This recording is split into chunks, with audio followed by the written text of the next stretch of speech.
Sagutin po natin itong comment ni Kabayan. Ang tanong niya kung kailangan daw ba ng Samchon Manon o 30 million won kapag nag-apply ka ng Korean citizenship.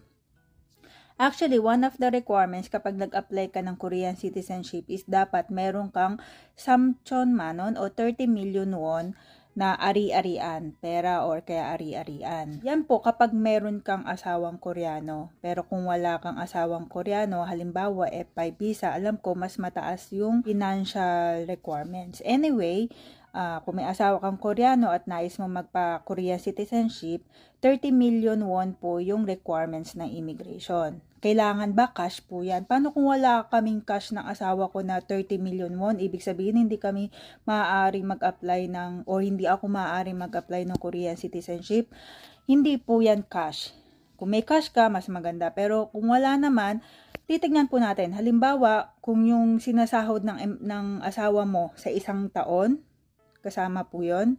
Pagkatapos, halimbawa na lang nagre-renta kayo ng bahay, di ba may deposit po yan? Kasama po yun sa bilang.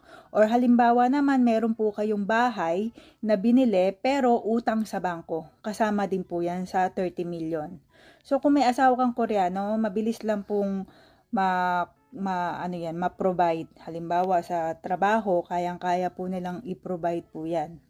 So sana nakatulong po sa inyo itong video po natin today. So inuulit ko po, yung 30 million won po, hindi po yan cash na kailangan nasa bangko.